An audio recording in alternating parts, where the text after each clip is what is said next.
What's going on, everybody? I am the Bad Duck and you are the internet, and welcome back to another video. Today we're talking about the first episode of the brand new Last of Us series. Last of Us, as I've said plenty of times on this channel, is my favorite thing of all time.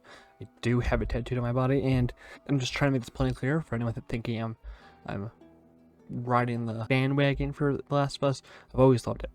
Getting that out of the way. The first episode of The Last of Us premiered. It mostly covered before the pandemic and like the first exposure. We had parts of it such as like we had the deal with Robert, and we had the initial meeting with Ellie and Marlene. So that's what kind of happened within the episode. If you played the games, you know what I'm talking about. If you haven't, not to big spoilers, you'll understand it when you watch it. I'm trying not to get into big spoiler territory because, well, again, The Last of Us is my favorite thing of all time, and I'd rather not spoil it for people. I'd rather people experience it, whether it be through the TV show or be through the video games. I prefer the video games, but if you watch the TV show, it seems like it's keeping pretty similar with the games. So, that being said, if you don't want any spoilers for this episode, stop now, go watch the episode, come back, and you can hear my thoughts. So, as your resident Last of Us person, the show added a lot that was good. I think the big parts with Sarah before the infection started going haywire was very nicely done. It was very nice to see Sarah do her day-to-day things and her little whatever happened before the game starts. It was very nice to see. And then in the pandemic, like right before the infection starts, when they lay on the couch, also they took some lines right out of the game, and it felt like I was just playing the game again, just kind of like experiencing the moment again, which it was fantastic. It's very hard to do that in any type of adaptation. So yeah. Also, quick little thing, they had a Easter egg to Last of Us Part 2 within this episode. It was the DVD that Sarah and Joel were about to watch, and then Sarah passed out. Yeah, so that's a dialogue that was talked about in Last of Us Part 2 between Dina and Ellie when that occurs. I was thinking of inviting Joel to watch a movie. What movie you guys gonna watch? What's Joel into? Curtis and Viper 2. That's the one that's been on my radar for a while. So, okay, moving on. But like the early parts of the episode were really nicely done. It has a lot of backbone, and I didn't think I was gonna cry at Sarah's death this time around, because again, I played this game 7 times and I've seen her die 7 times. So I didn't think the 8th time around I would cry, because I've seen it before, and I didn't think were gonna get me like so emotionally like dug in with Sarah. They fucking did, and I didn't cry, I teared up. So I guess that's a point. But yeah, so the before the infection stuff was really good. It was nice to see, and I probably said this like 5 times already. But once we start getting into the infection, it hits like the game. Like everything is kind of like similar to the style of how they shot like in the back of the truck, but you're in Sarah's eyes rather than behind her. So a lot of the scenes are very similar. The burning house is now on the left side of you instead of the right side of you, just saying. But everything is basically frame perfect. Little bit off with the highway situation, but other than that, it's basically frame perfect, and it's amazing to see that they kept so in tune with it. Another thing they did, instead of having a car accident and a gas station blow up, they had a plane just drop out of the sky and then fling some debris at them. Very nice change. It's a lot more believable, I guess, than the sudden car accident comes out of the way. That's more of a TV, like ABC type thing that they would do pretty often. So it's good to see that they're subverting the game's expectations and also general audiences all around, because that's a basic thing that they do all the time. So it was good to see that they changed that from the game. I really like that change. Another change they made from the game to the TV show, and a lot of people were pissed about it. But I'll explain why I'm not. They, instead of the spores, they're doing these tendril things. Why I'm not pissed about it is because, again, there's a lot of things that are different from video games to TV to movies that you have to account for with games, it's a very visual thing that we can see it and we're not experiencing it in their eyes, and we don't have to experience his Joel emotions and feelings and just how he's reacting at that moment. We don't need that in the game. But when you're watching a TV show, you really need to see Pedro Pascal's acting and how he reacts to the situation. And spores really get in the way of that, and just especially with the gas mask. Gas mask scenes are great, and I love them. Love to see what they do with part 2, whenever we do get to a season 2, because they probably will get to a season 2. How they react to that, but I don't see it as a bad thing. A lot of people were really upset about it. I don't think it's that big of a deal. I think it's just more of a visual thing that helps with TV rather than video games.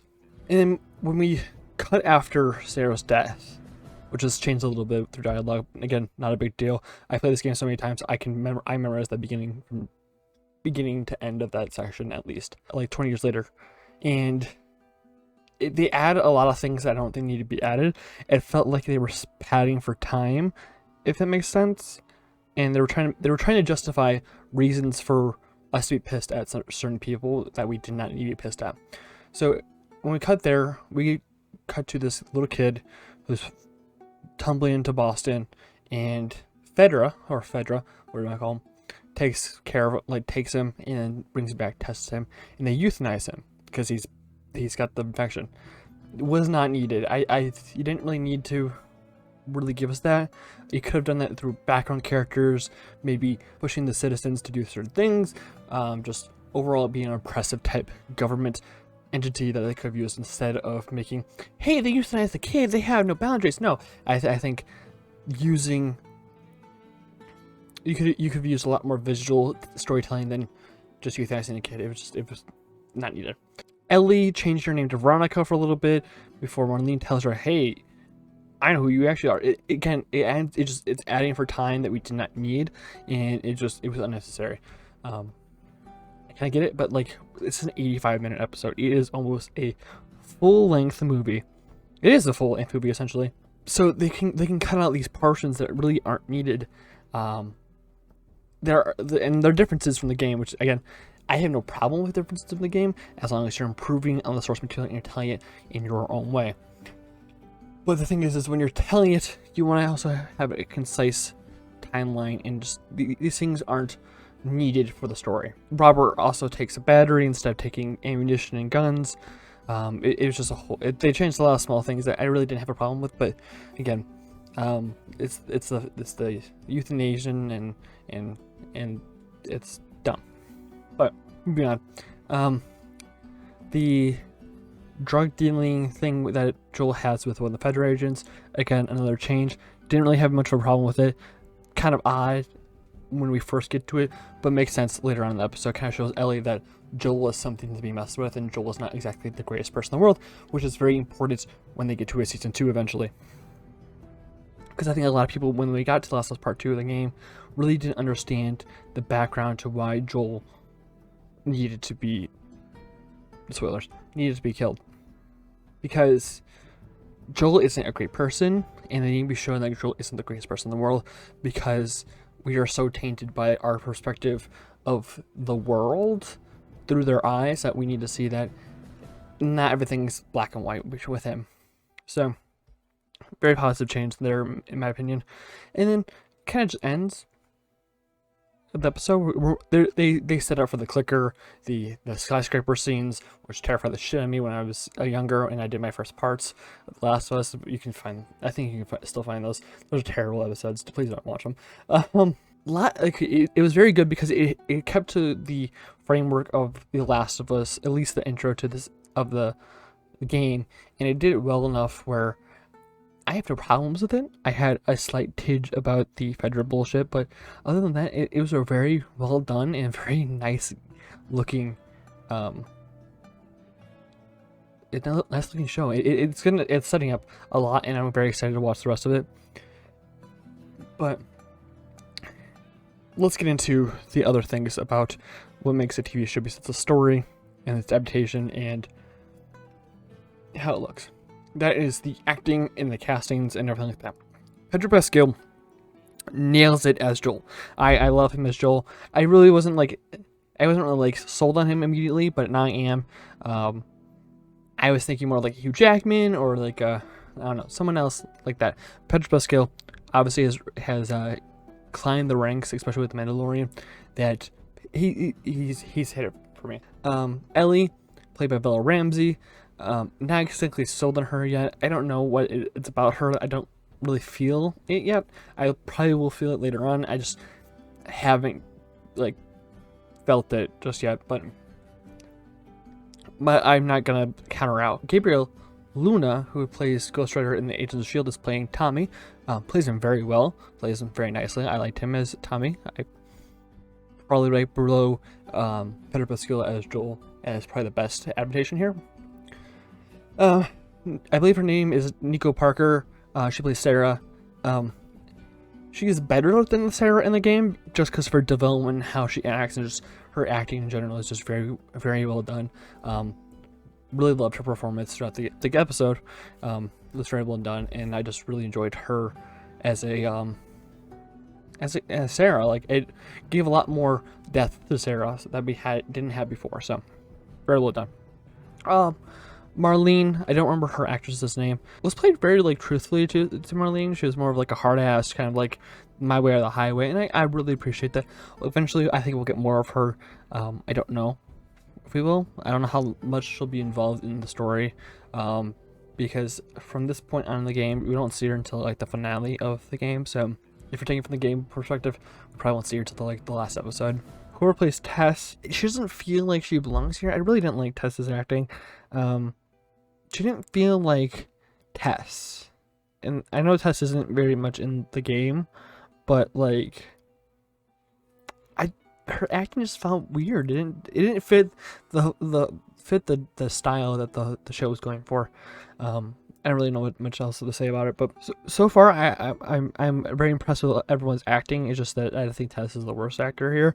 I don't know if what's happening with her, but whatever it is, she probably won't be in the show any longer. So but yeah, I was really impressed by episode 1, and I'm excited to watch the rest of the show. I believe it has 9 episodes coming out.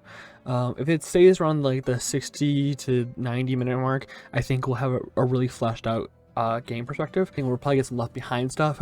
We will get some Left Behind stuff because Riley is played by Storm Reed, I believe her name is. But yeah, I mean, I'm really excited to watch the rest of the show, and I'm really excited to see what they have for us, because they're not going to keep directly with the story. They've already changed a few things that, again, aren't negatives, and I'm really impressed with how they've kept it, where they've kept someone who's like The Last of Us is like one of my favorite things of all time. It is my favorite game of all time. So happy with the adaptation. So there's always caveats, and there's always changes that need to be made, and I'm okay with those. I think most people are just bitching and whining because they can, but we'll see what the changes bring in for us, and see how the changes change the story in general, and actually change it for the season 2 that will likely be The Last of Us Part 2. So I'm excited to see it. We'll see where it goes, and yeah, that's gonna be all for me for this little tangent. Thank you guys for watching. I'm the Bat Duck, and you are the internet. I will see you guys in the next video. Have a good night.